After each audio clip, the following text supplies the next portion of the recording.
নমস্কার বন্ধুরা, আমি সুস্মিতা ভট্টাচার্য। বাস্তু ভিশনস উইথ সুস্মিতার আরো একটি এপিসোডে আপনাদের সকলকে স্বাগত জানাই। দেখুন, খুব পবিত্র একটা মাস এখন কিন্তু চলছে, অর্থাৎ আমাদের হিন্দু শাস্ত্র মতে ভগবান শিবের মাস চলছে, শ্রাবণ মাস। হিন্দু শাস্ত্র মতে বলা হয় অত্যন্ত পবিত্র এই সময়টা। পবিত্র কি সেন্সে?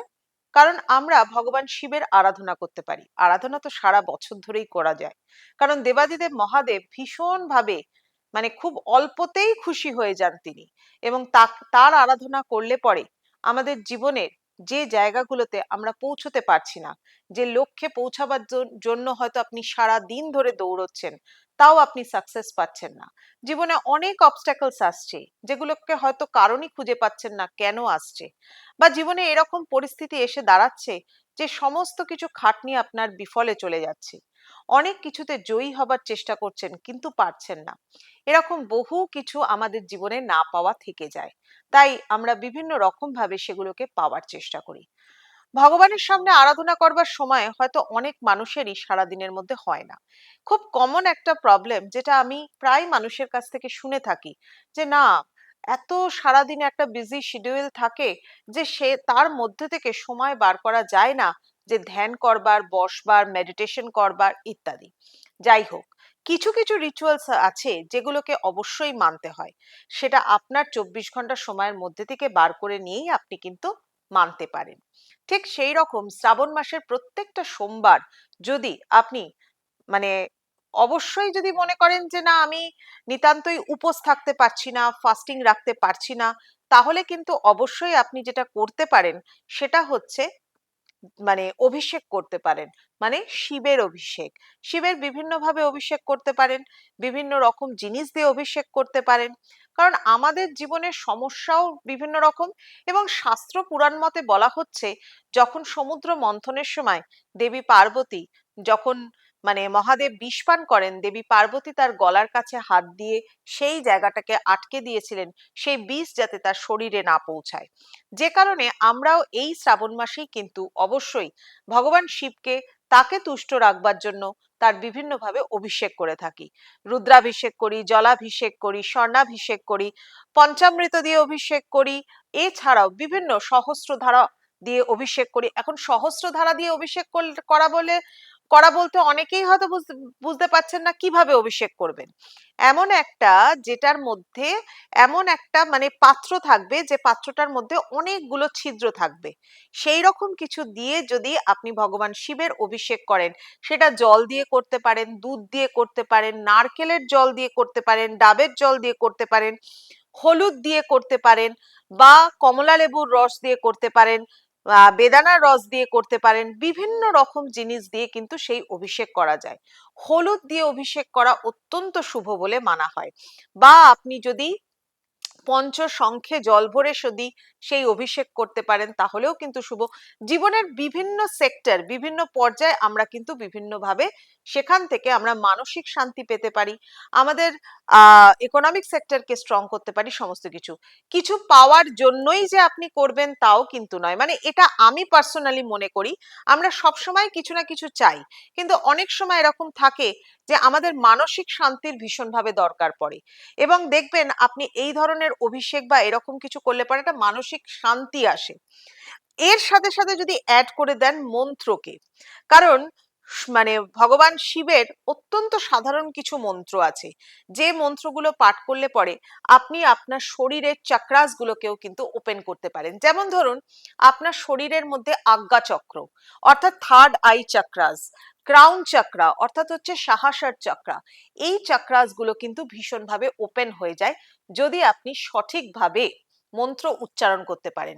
যেমন হচ্ছে মহামৃত্যুঞ্জয় মন্ত্র, 108 বার উচ্চারণ করতে হবে মহামৃত্যুঞ্জয় মন্ত্র।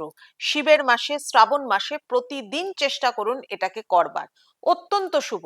বা পঞ্চাক্ষরা মন্ত্র, যে মন্ত্রগুলো পাঠ করলে পরে জীবনের সুখ, সমৃদ্ধি এবং আমাদের মানসিক শান্তি, আমাদের শরীরের 7টা চক্রকে ওপেন করা হয়, আশেপাশে সারাউন্ডিংস এর নেগেটিভিটিকে কাটানো হয়। যেমন আরো একটি মন্ত্র আছে, যেখানে আপনি ভগবান শিবকেই শুধুমাত্র বলছেন, যেমন হচ্ছে কর্পূর গৌরম করুণাবতারম। আমি মানেটাও আপনাদেরকে বলে দিই, তাহলে শুনতে আপনাদের আরো ভালো লাগবে। কর্পূর গৌরম করুণাবতারম সংসার সারম ভুজগেন্দ্রহারম সদা বসন্তম হৃদয়রবিন্দে ভবম ভবানী সৈথম নমামি। এই যে মন্ত্রটা আমি বললাম, প্রথম কথা হচ্ছে মন্ত্রের কিন্তু আমি, যারা মোটামুটি ভাবে সুস্মিতার ইউটিউবের ব্লগগুলো দেখেন বা যারা সুস্মিতার মিডিয়াতে অনুষ্ঠান দেখে এসেছেন, আমি কিন্তু বারবার একটা কথা ভীষণভাবে বলি, যেটা খুব প্র্যাকটিক্যাল ব্যাপার। মন্ত্র যদি উচ্চারণ সঠিক করতে পারেন, আপনার প্রোনাউন্সিয়েশন যদি সঠিক থাকে, তাহলেই মন্ত্র বলবেন, না হলে বলবেন না। ঠিক আছে? কারণ মন্ত্র কিন্তু আমাদের ব্রেনের ক্রাউন প্লেক্সাসে, মানে যে টেম্পোরাল লোবস আছে, সেটাকে উদ্দীপিত করে দেয়। তো সেটা যদি সঠিক না হয়, তাহলে কিন্তু কোনো কাজ হবে না। তাহলে কর্পূর গৌরম করুণাবতারম, তার মানে কি? কর্পূর গৌরম মানে হচ্ছে কর্পূরের মতো শুদ্ধ শুভ্র হচ্ছেন আমাদের দেবাদিদেব মহাদেব। করুণাবতারম, তার মতো করুণা, তার মতো এত দয়ালু আর কোথাও কোনোভাবেই হয় না। কর্পূর গৌরম করুণাবতারম সংসার সারম ভুজগেন্দ্রহারম।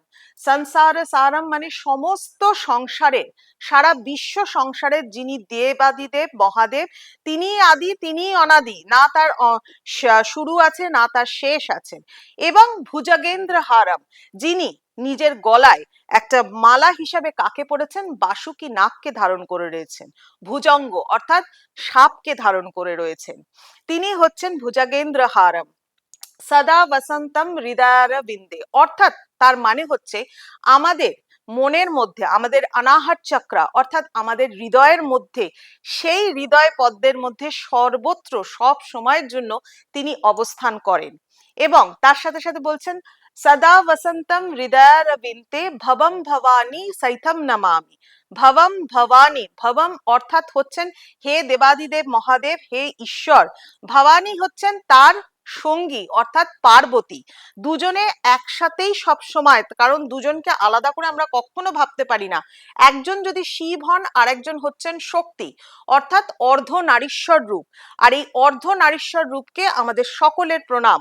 তাই বলছে ভবম ভবানী সৈতম নমামি, অর্থাৎ আমাদের সকলের মাথা নত তাদের সামনে এবং আমাদের সকলের প্রণাম। যাই হোক, এই রকম প্রত্যেকটি মন্ত্রেরই কিন্তু মিনিং থাকে। তাই প্রত্যেকটি মন্ত্র সুন্দরভাবে পাঠ করুন, ভগবান শিবের আরাধনা করুন। আর একটা জিনিস আপনাদের ছোট্ট করে অ্যাড করে দিই, এটা কিন্তু আপনাদের উপরি পাওনা। সেটা হচ্ছে মঙ্গল গৌরী তিথি বা মঙ্গল গৌরী মানে ব্রত, এটাও কিন্তু আপনারা এই শ্রাবণ মাসে করতে পারেন, তবে সেটা করতে হবে মঙ্গলবার।